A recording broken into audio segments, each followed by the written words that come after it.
Hi guys, mga may balak na pumunta sa Maynila, no? Leyte to Maynila, pwede naman DIY nyo. Gamit lang yung motor nyo, makakarating kayo sa Maynila. Tips and also payo na rin, no?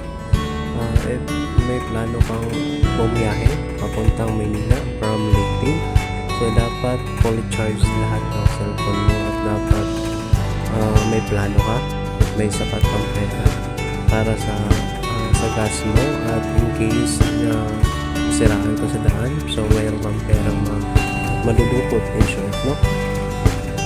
At dapat din lahat ng gadget mo ay full, no?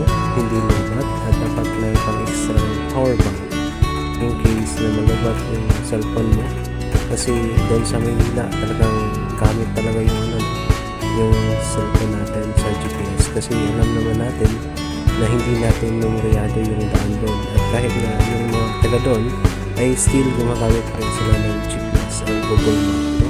So in short, kailangan full lahat, no, ng gadget mo at yung power bank mo dapat hindi lupa. And then next, dapat din talagang may plano, no, kung saan ka magstay doon sa Manila, kung tuloy-tuloy ba yung takbo mo from Leyte to Manila, or kasi yung Leyte to Tacloban is 2 hours na yun, tapos from Cananga to Tacloban is 2 hours na yun, and then another 6 hours from Tacloban to Allen, Samar, or north part of Samar, no? So yan, dyan dadaan yung papunta doon sa Matnog. So Allen Port, pupunta ka doon, pupunta ka ng ticket papuntang Matnog, no? Hindi naman masyadong yung process, madali lang sa Allen, no? Walang kayo hirap, pumunta ka lang doon sa ticketing, no? Doon magbabayad ka doon sa cashier ng motor, sama na yung pasahero, no? So yung ginastos ko is hindi umabot ng 1K, no? Nasa mga 900 kasama yung terminal fee at iba.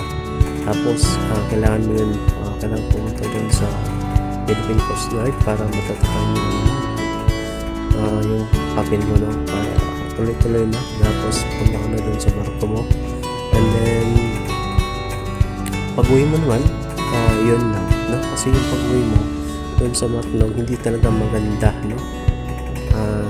Hindi maganda yung mga dun sa Matnog. Pagdating mo, pag bala ka na umuwi, make sure na meron kang sapat na tulog, kasi yun nga, pag long drive kailangan meron kang sapat na tulog, hindi ka makatulog sa daan. Tapos doon sa Matnog, pag pabalik ka na dito sa Leyte, kailangan meron kasing full stopover doon at the first, no, bago ka dumating doon sa ticketing boat nila, yung ticketing area nila, no? Merong full stopover na nakalagay, parang merong harang doon, parang merong checkpoint. And dapat sana noon merong mga tao doon sa LGU, no, na sila dapat sana yung papara sa mga motor riders, sa mga motorcycle, no, sa mga rider.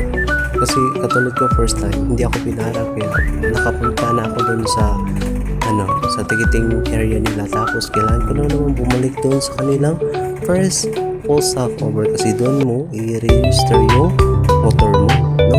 Doon ka kukuha ng QR number kung saan ma-register doon ang rehistro ng iyong motor or iyong vehicle, no? Pagkatapos pupunta ka ulit doon sa ticketing area nila, at that is 2 away kilometer, no?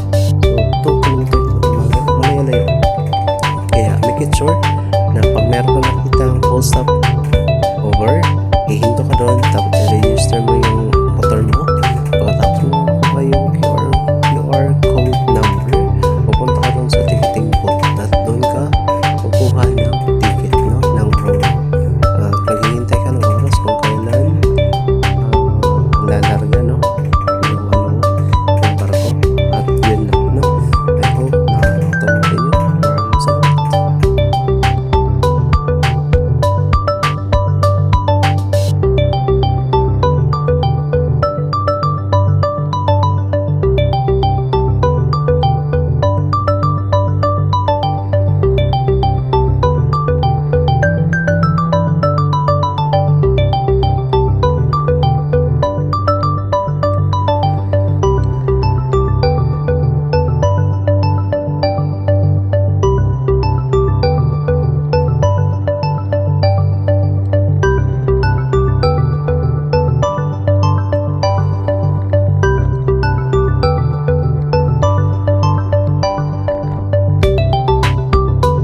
Okay guys, yan yun, no? Kailangan mo mag-stop dyan.